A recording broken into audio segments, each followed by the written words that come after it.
Welcome back for this new panel discussion.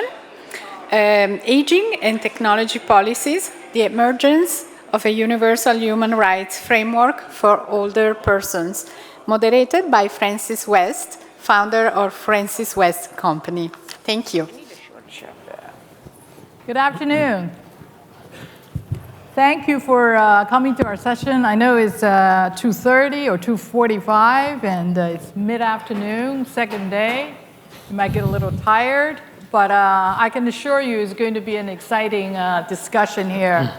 My name is Francis West. I'm a founder of Francis West & Co., and I'm also author of Authentic Inclusion Drives Disruptive Innovation. For those of you who don't know me, I actually been coming to Enabling for the past 11 years. And prior to 2016, I came as the IBM Chief Accessibility Officer of IBM.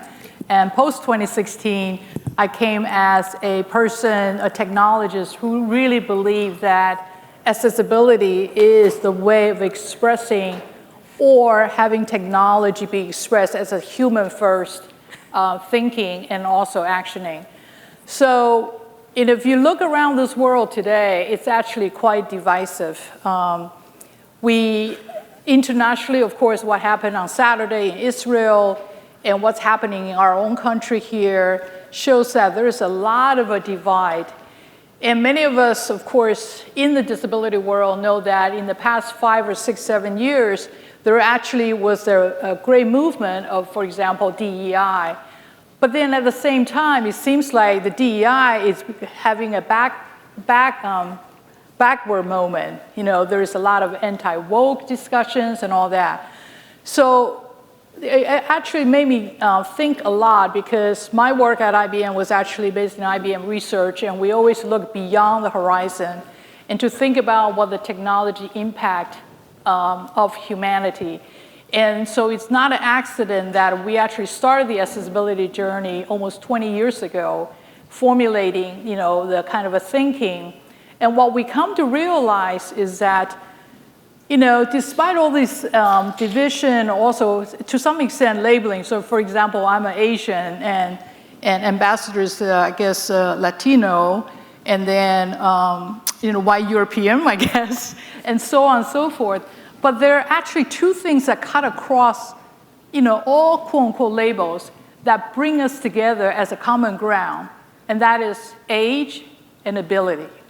So I think it's very fitting that we're today sitting on this panel as we, you know, experience the kind of division in the world, that we come together to talk about how are we going to actually leverage or amplify the common element that we all as a human have, which is we're all going to age, and our ability is going to transition or change over time.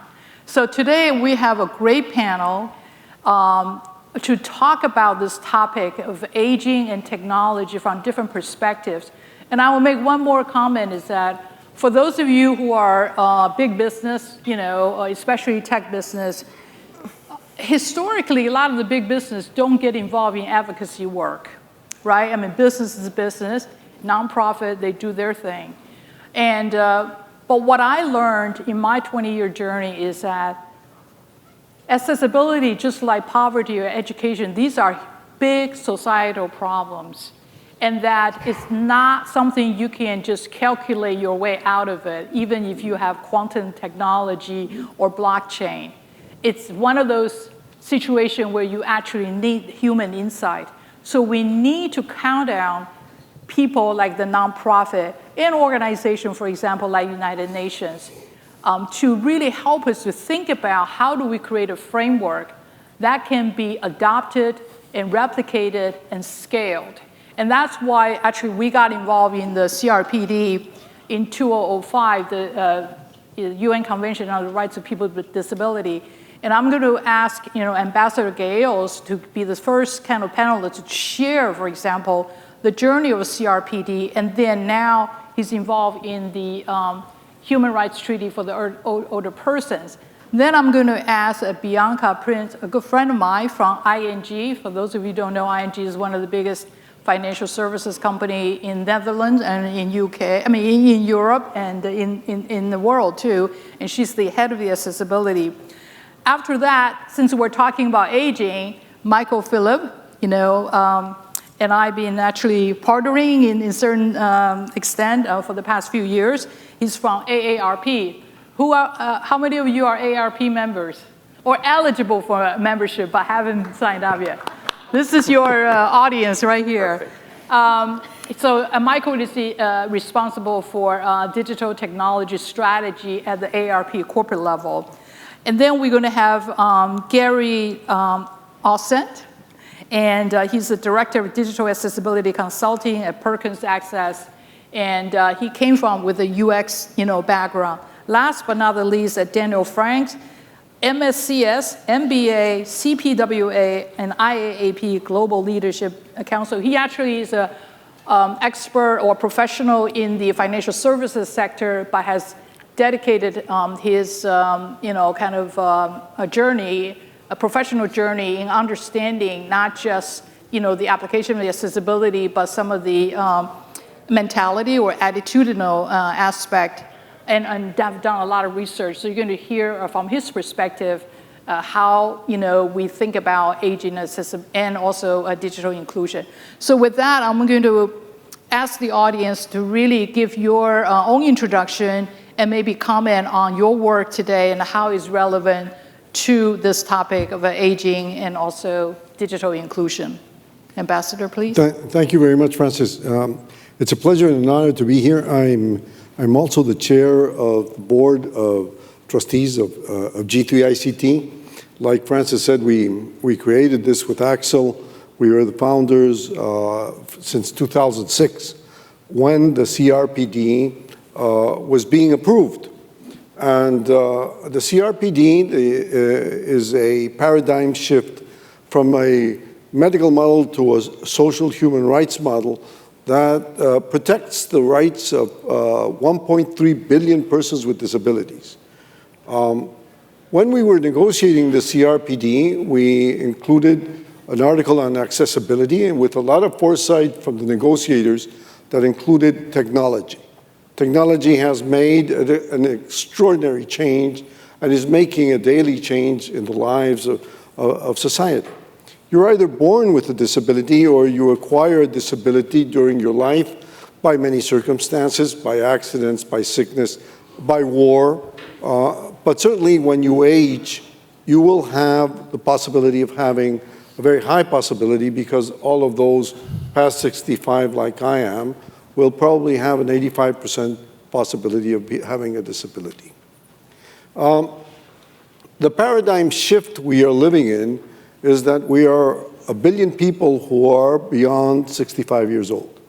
We're more older persons than children being born at this moment. The progression is that we will be 1.7 to 2 billion people beyond 65 by the year 2050. If you measure, as we technically measure, 2 persons for every person with a disability, or you measure 2 persons as an impact group of any adult, you will have a number that is close to 6 billion people by the year 2050. We see an elaborate mechanism of discrimination, unfortunately, because the paradigm was not there when these legal entities ascribed limitations. For example, beyond 65, your bank won't easily loan you money. Your expectations of life have changed. At this present moment, normally it takes a person 30 years of his time in his life to educate himself, get the master's degrees or the PhDs he needs to live, to have an adequate education to compete in the world market. And you work until you're 65 or 70, and then you retire and you live another 30 years. Now that calculation was not there when they built this structure. So our purpose is to have a UN convention to protect and promote the rights of persons who are aging. And that means that we want an international instrument similar to the CRPD in order to have a construction of a rights-based world. We are at the point of having, at this point, we have 65 countries that have said that they would be willing to back this initiative. We are working to get 120 countries in Europe and in Asia, fundamentally because of the paradigm shift. As we age, and this is my personal example of this, you will have a disability. I had cataracts. And I will tell you my story because I'd like to end on that. I had cataracts and I went to my optometrician and he said, I can't give you a certificate to drive if you don't get an operation of the cataract. So I went to a doctor and I sat down with him and he said, would you like to see without glasses? And I said, I've used glasses for 60 years. I began to use them when I was 12. And I was 72 at the time of the operation. And I said, sure. And so he implanted multifocal lenses, and now I don't use glasses. And I'd like to use that example because that is technology. That is health technology.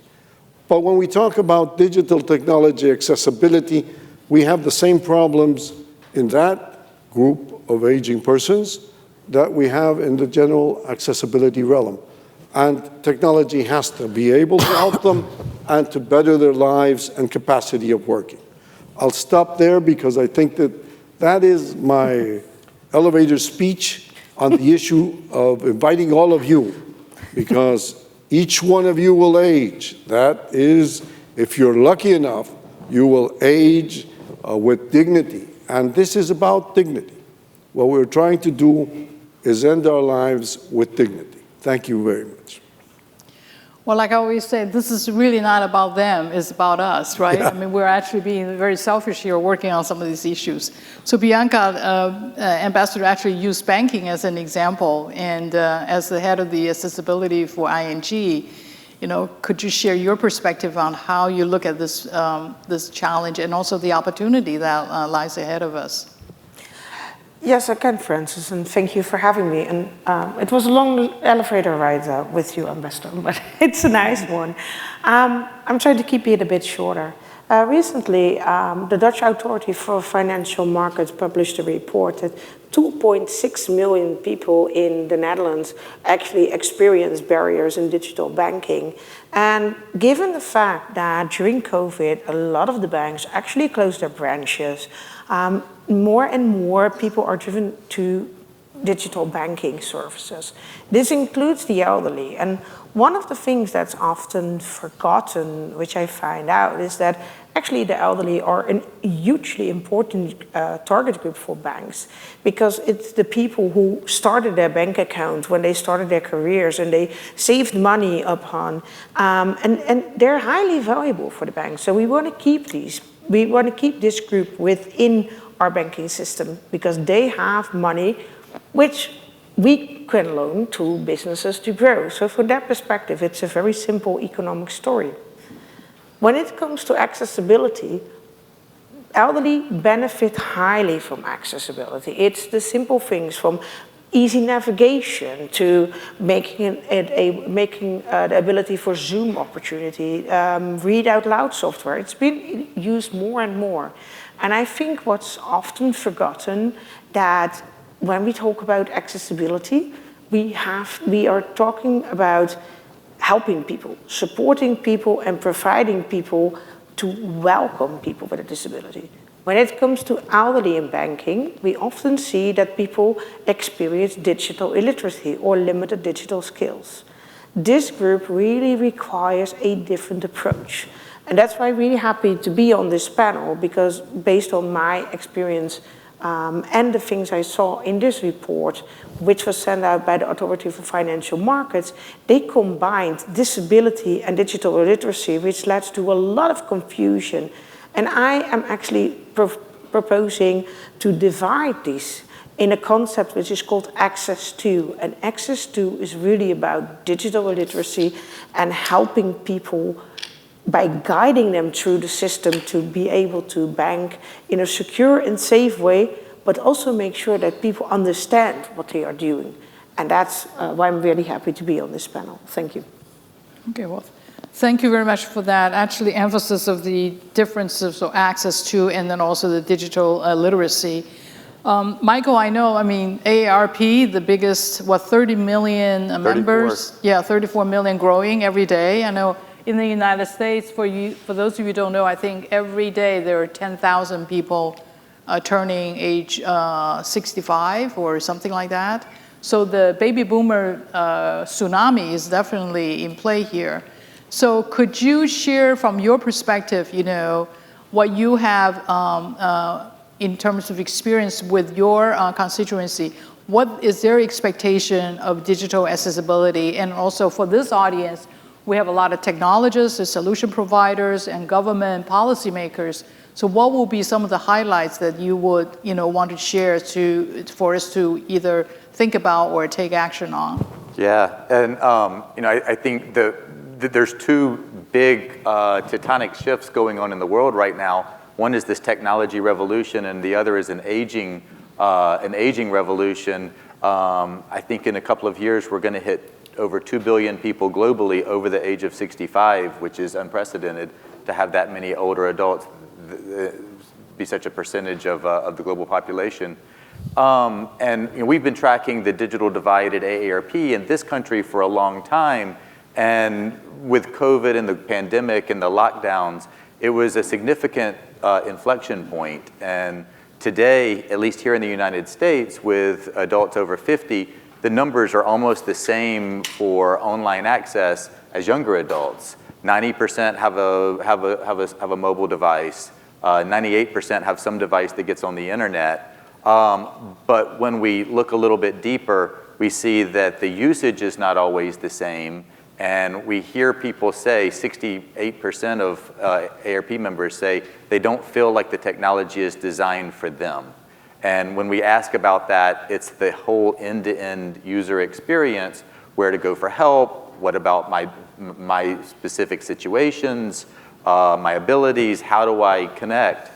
And on a global level, and the ambassador was talking, as he was talking, I was really thinking about this audacious goal that the UN Secretary General put out into the world, that every man, woman, and child be connected to the internet in a meaningful way by 2030. It's going to be hard to get all of the 2 billion older adults over the age of 65 connected in a meaningful way if we're not focused on the experience and making sure that it's meaningful. So we at AARP have been working with people like experts like you in the field to really understand how can we help support making sure everyone is connected in a meaningful way that provides access to essential services, innovations, and connection, which is what everybody's striving for. Yeah, I know that in our conversation, I mean, of course, this universal design or this focus on experience is talked about a lot, but I know at AARP, you're really focused on how do we scale it, right? I mean, it's one thing to do it one-off, one company or one city at a time, but how do you scale to 34 million people and growing? And that is really, sometimes it requires actually different way of thinking of solving the problem.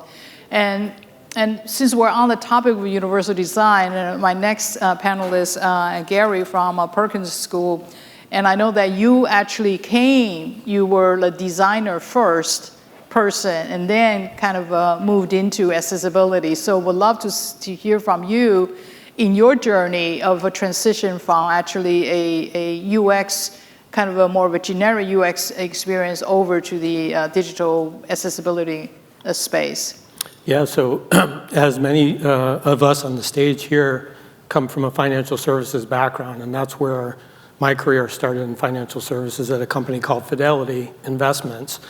And I was a UX researcher, and we would do a lot of usability testing, and we would see consistently, and as financial services especially, many of the engaged customers are older, right? People have more time to save money, they have more time to develop assets, and now they're approaching retirement. They have to start thinking about, okay, now how do I make this money last?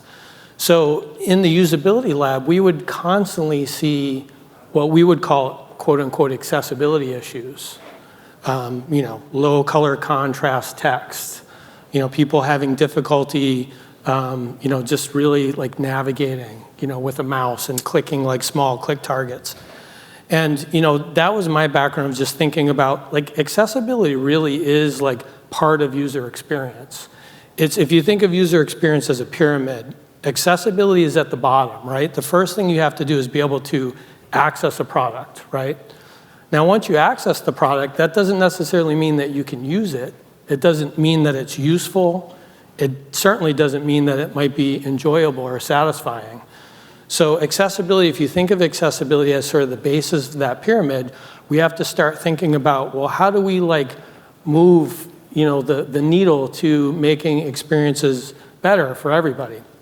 And I think one of the challenges that we have in the field today is that, especially in the context of older users, is that we have a tremendous age gap between designers and users, right? On one hand, we have designers, many of them are digital natives.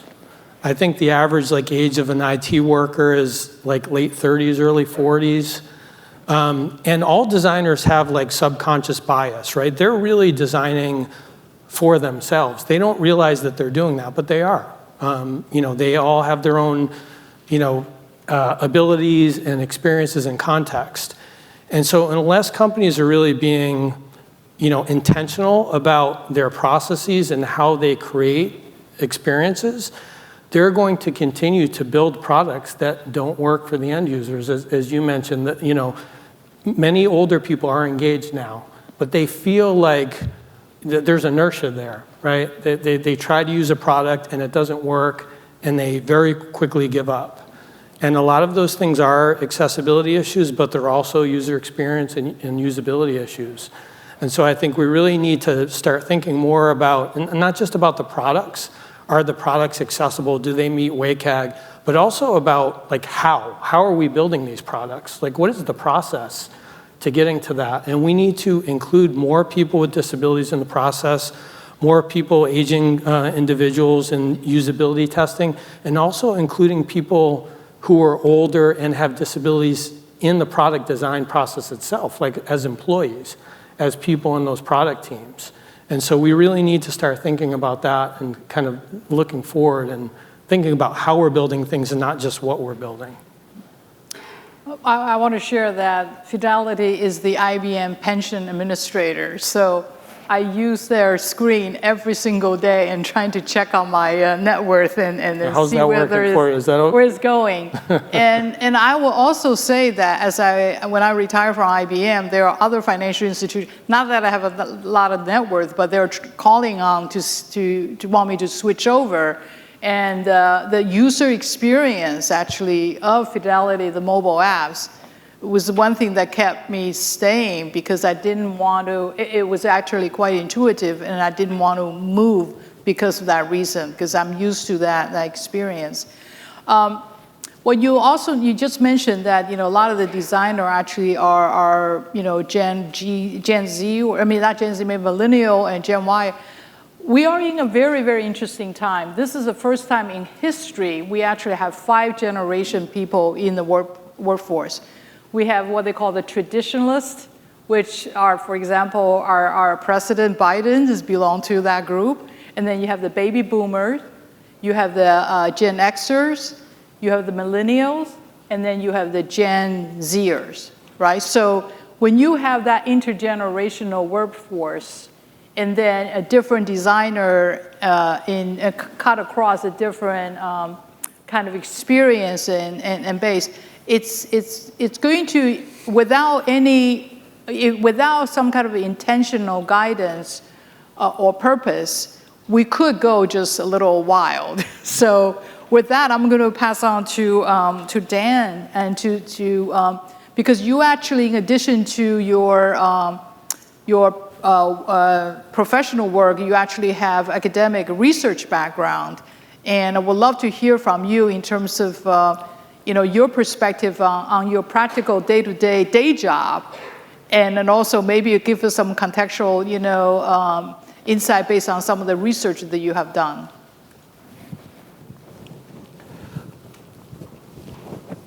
So I'm going to address one of the big insights that I've really come to in the last few years, which is, and it really builds on what everybody else has talked about in terms of the fact that older people may need different digital experiences for various reasons. I think there's a lot of opportunity to improve designs, to have more usability research around better digital experiences for older people. But one of the things I've really found is that there are a certain number of older people who will really never be able to fluently use technology. And I often, I was very fortunate to have a little personal experience. My own father always wanted to learn to use a computer. So he wasn't technology resistant. He totally wanted to use computers. And he took courses, he bought computers. Whenever I would visit, I would get roped in as the computer teacher. And he never could master it. And I think that, when we're called upon to provide equal access, and that's really kind of what this is all about, is to ensure that people have access to the kinds of products and services that everybody else does, that we also have to look at kind of the entire delivery process. And besides my academic background, after academics, I went into product management. One of the things we always talk about is whole product. And that's really looking at not just the thing itself that we're providing, but how do you find out about it? How do you enroll for it? How do you get customer service for it?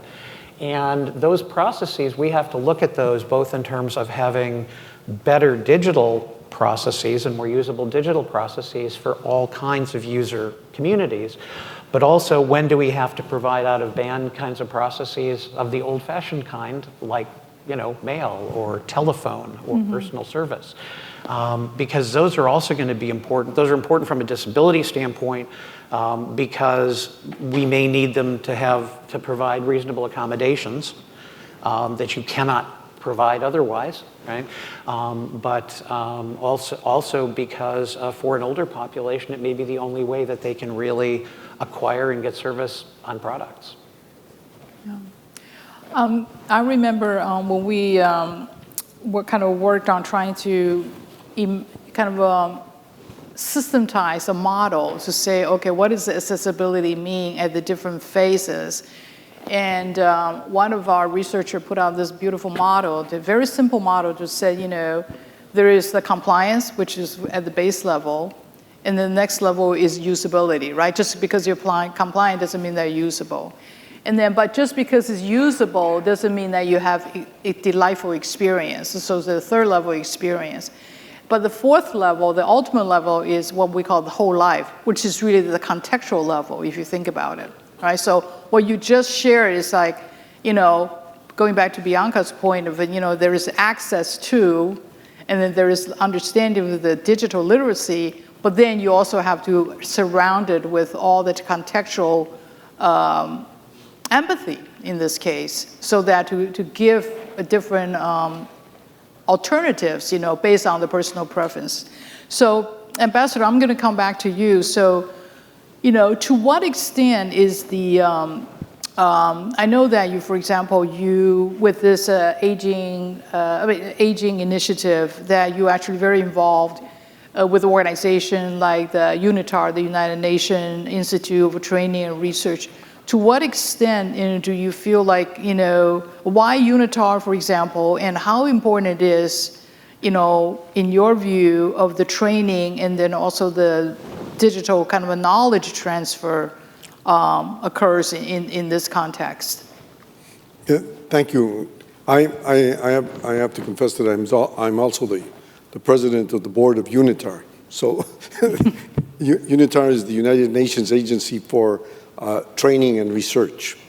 And what it does is train around 500,000 people a year on different subject matters that deal from crisis management to technology.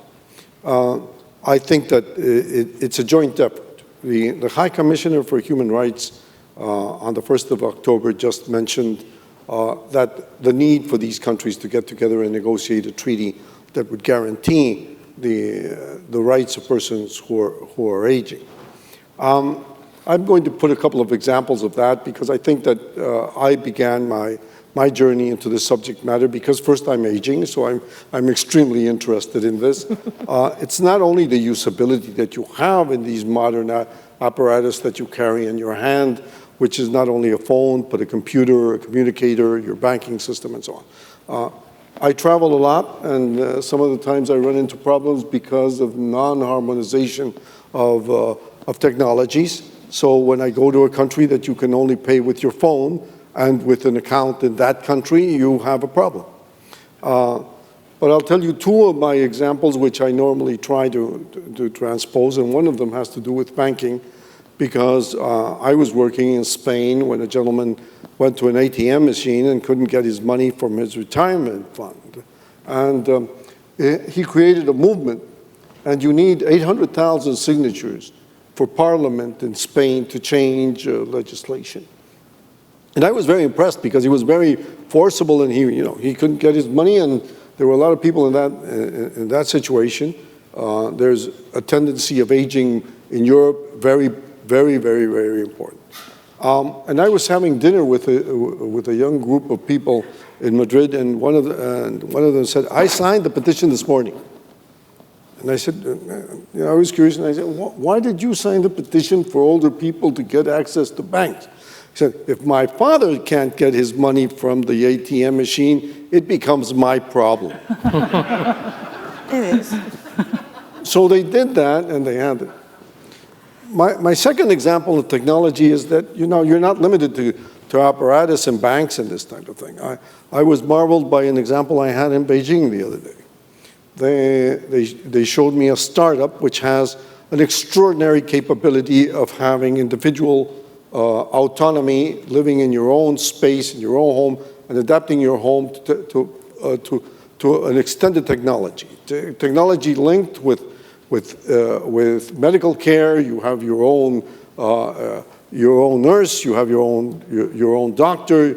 You press a screen, and you have digital entertainment. You can communicate with your family. You can do all this.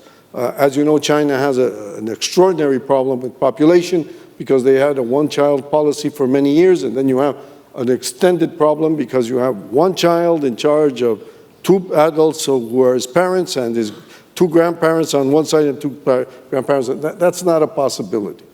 So this thing marveled me because they have adapted the apartments to be censored, to have sensors when you walk, when you wake up, when you wake up at night, the lights turn on. You're guided to the bathroom. The whole thing speaks to you and makes your life livable. I think that's the way technology will move in the aging circuit. You have a very dense population of people who are aging and that require technology in all aspects. And as we move forward with artificial intelligence, I think that's the way we have to guarantee livelihood, sustainability, and adaptability of the workplace. Very similar to what we did with disability, we need to do with persons who are going to age, and they will be aging in the billions. And I think that's the challenge that technology brings to the developers, innovators of the world to look into this problem, because many do not foresee or have not seen the capabilities of this group. And I think Michael put it very adequately. You have an aging population that has the resources, has the capabilities, but have limitations in the adaptability. So simplify the technology, make it adaptable, and make them.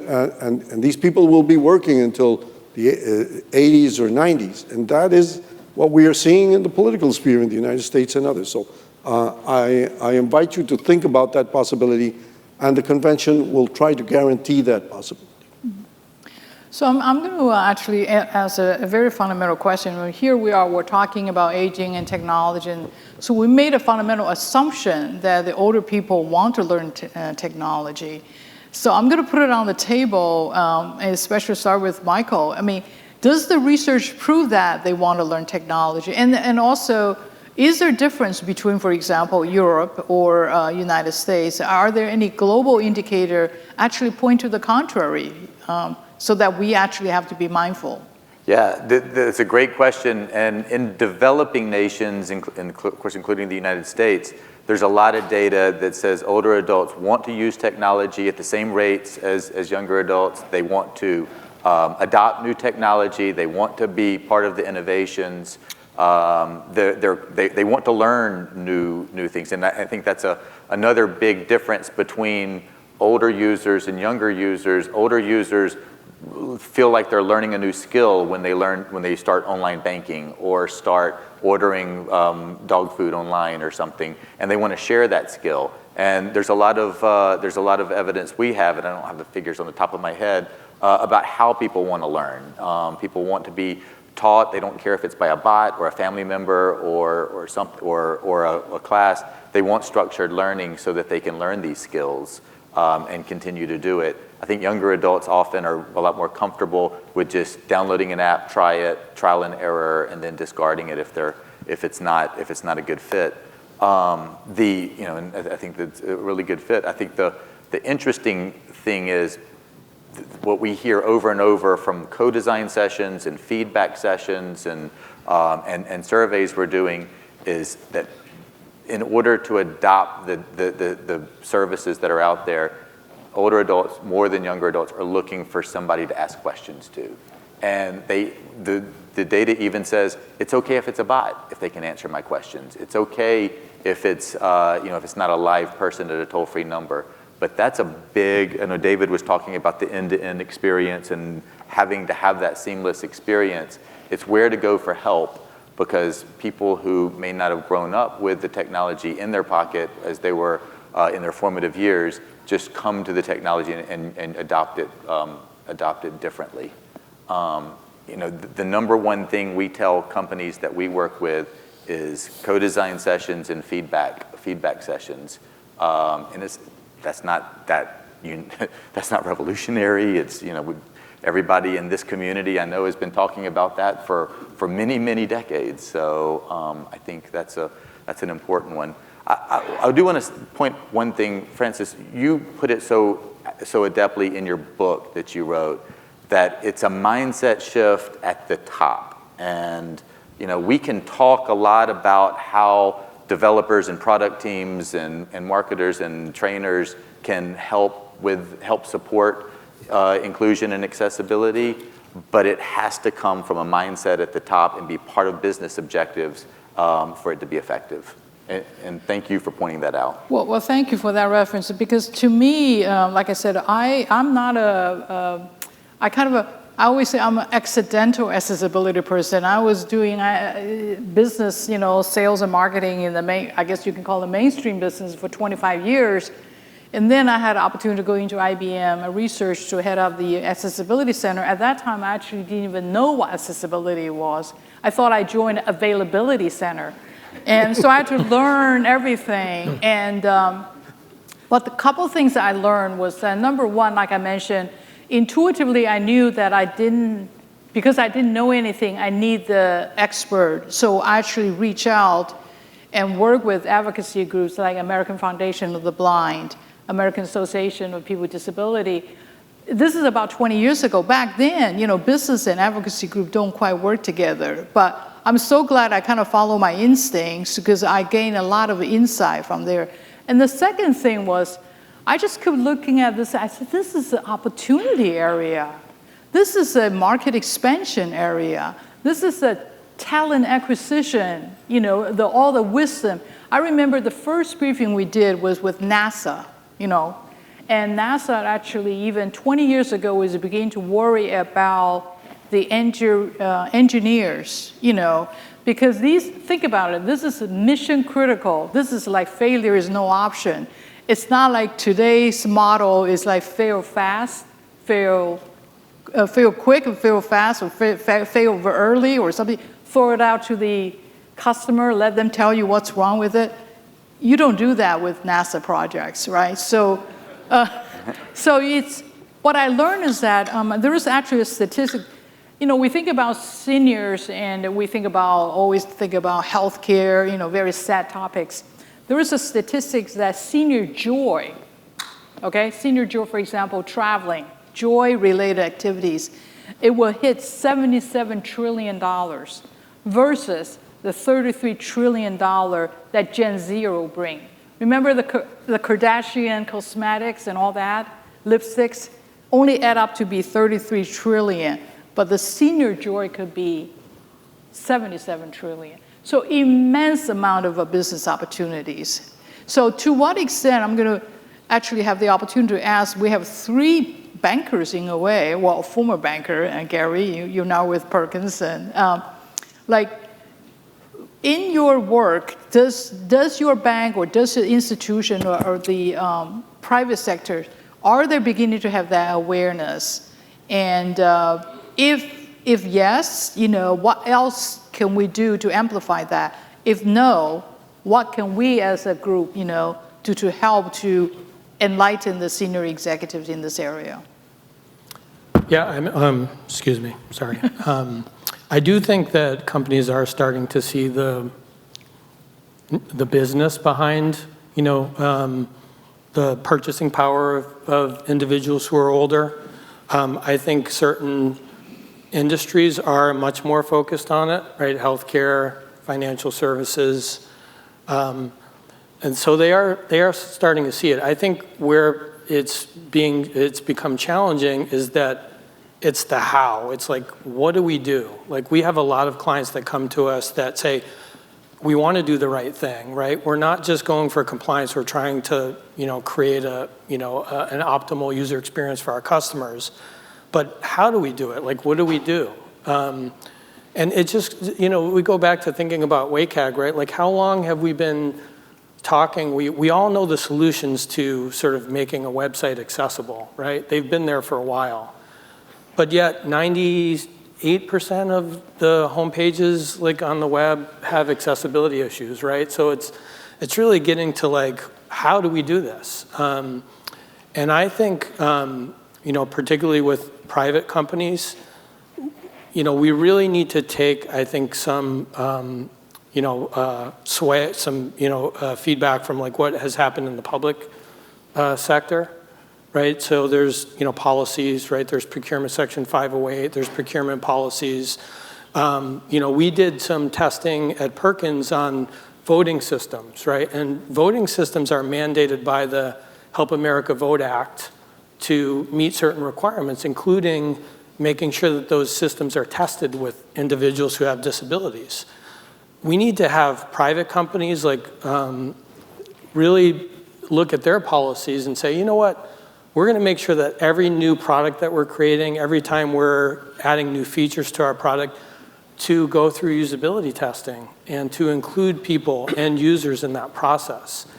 And by having those policies and look at those policies and making sure that we are including as many people as possible in that, following an inclusive design process, then we're going to start to see a lot more success and where we're going with all of the products that are out there that are really critical to being successful in the workplace and aging in place and being able to do things on your own and live an independent life. Great. So Dan, I want to ask you a question about, so this is, we talked about kind of a workplace in that how the aging as a population actually can be a huge contributor to the knowledge, the insight, and yet there are ongoing kind of, ageism, I guess you can call it, the attitudinal challenges. So any, kind of insight or observation that you can share, how do we mitigate that kind of, gap in terms of reality and also the perception of their either lack of ability or lack of a competitiveness or whatever, that you can comment on? So I'm not sure I have a solution, but I'd like to kind of talk about the origins of certain kinds of attitudes, because I think it's sort of like, the old saying about icebergs that 7/10 are below the surface. I think there's things that appear to be the problem and that we kind of think we know solutions to, and then I think there are sort of underlying sort of psychological and social psychological and organizational psychology issues. I think the obvious one is that, sort of up here in the brain, is that people may not understand what the capacities are of older people just to continue to work, just to continue to do a job. And I think this is very similar to the problem we have with disability, that people really just don't have the experience and awareness to know that people with disabilities can be every bit as productive, if not more productive, than people without those disabilities. And I think it's the same with older people, that people think of older people as somehow disabled, right? Everybody probably has some relative who suffered with some kind of aging disease process and does have issues. And I think that's kind of where we usually stop, is that we say, it's really an education issue, and we're going to do some workshops, and we're going to show some videos, and we're going to have some kind of diversity messaging, and it's all very positive, and that's kind of the stuff you do with those attitudes. But I think that there's a lot more going on, and I think one of the issues is that we deal with people socially based on really a set of templates. And for most young people in the workplace, and there's more young people in the workplace than old people still, that the only older people they know are their parents, their aunts, their uncles, their grandparents, right? And so there's a level of just initial, like, how do I relate to this person? What's my template? And like the right answer is coworker, but that's not where they come from, right?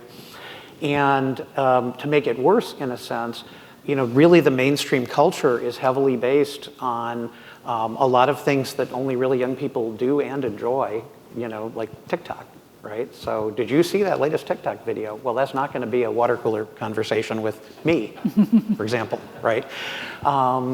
And so how do you relate socially at work to somebody when you don't have a template for it? And so I think that's an area that there are potential solutions to.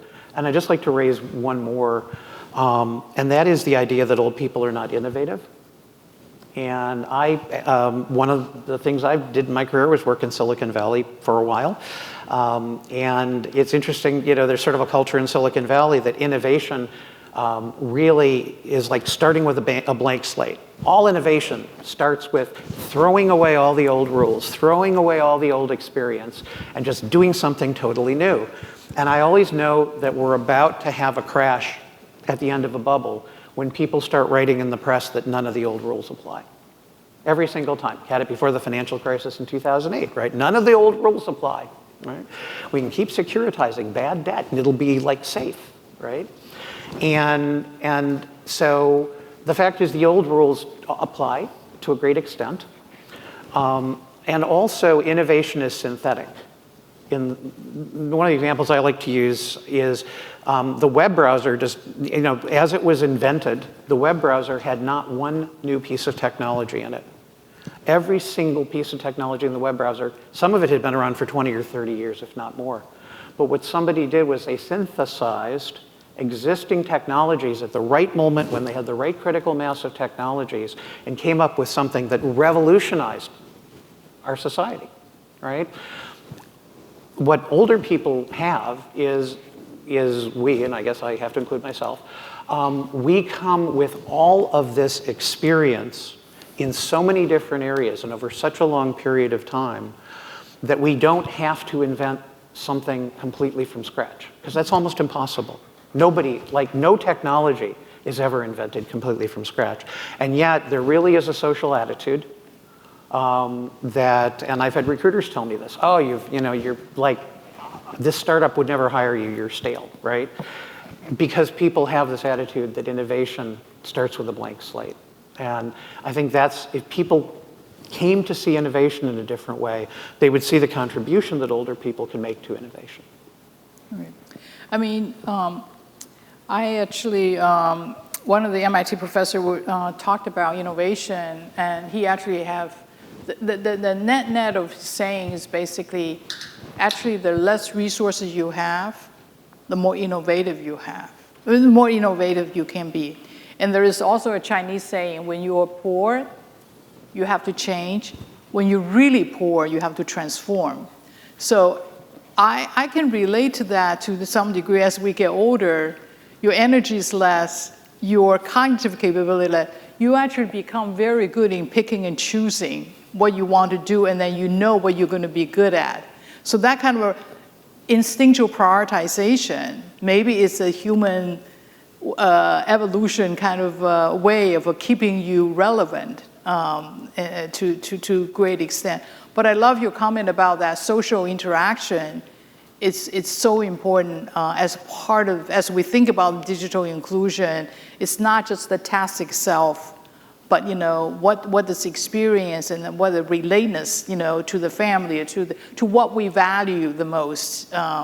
This is one of those things I think compared to maybe compared to even people with disabilities or compared to other generational, Gen Z or is that there's something with the older people that relational social interaction to the grandchildren, to the children is probably more important. So as we think about as a technologist, that's kind of socio-psycho, aspect has to come into play. I mean, we are actually running toward the end of our panel. I think we're going to try to leave a few minutes for questions. But before I do that, any kind of a last comment or next call to action or last observation that you all can each give? Michael. Yeah, just real quickly, I love the way that David articulated the areas for exploration, and I just wanted to articulate one, I wanted to pile on one other because I think it's so relevant to this community, and that's declining abilities. And there hasn't been a ton of work done on how to bridge the gap and bend all of the amazing work from the accessibility world and community over the years to meet people as they age who have declining abilities at the right time with the right products in the right meaningful way, and understanding that not everybody with declining abilities really see themselves as part of this community. So I think that's another area of great exploration that we could probably work together on. Okay. I'd like to add, and one of the things, and recently in Europe, we started with policies about vulnerable customers, and people, elderly, are also included in that. One of the important reasons why it is so eminent to teach elderly to understand digital banking is they often become victims of financial crimes. And they have savings, and it's so hard to see elderly losing their life savings because people are extremely innovative in these fraud schemes, even AI calling, people thinking it's a child in trouble. That really is hard for that aging group, and that's why it's so important to make sure that their digital identity and well-being, by the skills of understanding data, information, assessing if something is real, and making sure that they learn to work with these developments. That is so important towards ICT proficiency. And we have to make sure that we do it together. And it's for us as a bank, in my personal opinion, to say that, okay, we should do our part and educate and support people and know how they can do it safely. It's also up to the elderly individual to learn to work with digital. And I think that's one thing that comes together. So there's mutual responsibility. It's a mutual responsibility. It's not just the bank, it's not just the elderly, it's mutual responsibility. And then we can make a huge difference for everybody. Great point. Ambassador? Well, I was reading and really acknowledging some of my team's vision on this issue, and they were talking about ageism and discrimination against the aging. And one of them came up and said, one of the the people that most discriminate against aging are the aging.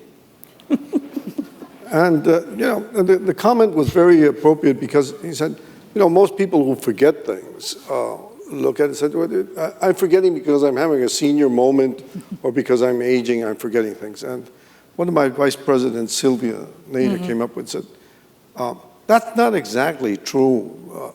My 14-year-old daughter forgets things, and she does, and you don't look at that as an issue of aging.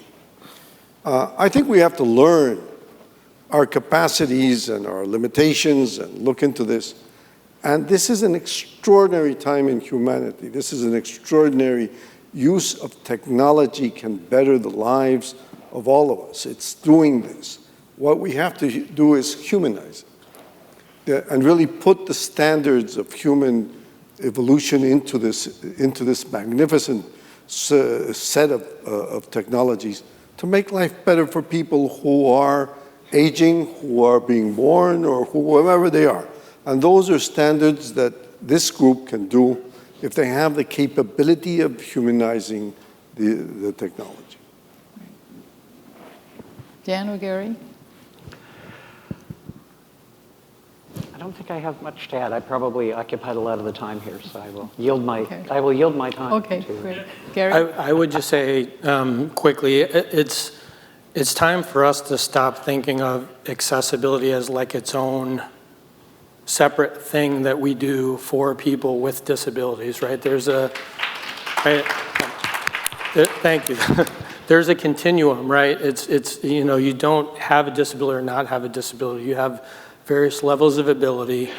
Accessibility needs to be part of user experience, and we need to start focusing more on cognitive disabilities, especially with the aging population, because that's where good design and simplicity really helps tremendously. Okay, we really are. I do want to kind of do a summary statement. For those of you in the room, this is a beginning. It could be the beginning of a human rights for the older persons. I can tell you that in 2005, it was Ambassador Excel and myself in a hotel right now next to UN. We kind of talked about how technology needs to be embedded into a CRPD. And next thing we knew, this thing started taking hold. So each one of us actually potentially be witnessing history and helping to build this framework globally, not to help other people, but help ourselves, because like we all will age. So with that, I really want to thank the panel to bring different perspectives. And we have 2 minutes for maybe 1 or 2 questions. I see a hand there, and this hand there, and then maybe a hand there. So It's on. does anybody have? Okay. Emer McPolin, International Monetary Fund. Thank you very much. That was extremely interesting. Ambassador, I'm over here, sorry. Hi. Oh, okay. Okay. Okay. And Daniel, I loved your elevator pitch, Ambassador, and Daniel, I loved your piece on the capacity of elderly people. I have a question, and I think it's probably for Michael, Gary, and Bianca. When I was a consultant and I worked in the healthcare industry, we did a view of payer sites, looking at sites of payers. And anyone who's been on a payer site knows that they just put everything in the kitchen sink right there. And after doing a lot of research, the insight that was arrived at to answer the question, how can we provide a better user experience, was to design the sites for people, assuming people are having the worst day of their lives. So that was the baseline from which we started the design. What I was wondering to the people who I named, and anyone else, of course, what insights do you have that you found to be the leveler, that was profound, that really sort of just told the story of why people go to these sites? Because I picked these services, banking and also, investments, because they're process, much like healthcare. So any insights that you arrived at throughout the course of your work that would be helpful to hear? Thank you. I'm happy to jump to take what we've often done in the various companies that I've worked with and with our clients is we really push the mobile-first philosophy of design, which is basically like, think about designing your product as if you had this small space and you only have so many things, so many functions that you could put in that screen. And really focusing on those key use cases. I think a lot of products just try to do like everything all at once. And I think if you thought of, number one, what are your key use cases, who are your users, and start designing for mobile experiences first, and then extend that to like a desktop experience or a full screen experience, it's going to force you to create constraints around your design that will really focus you on those critical functions.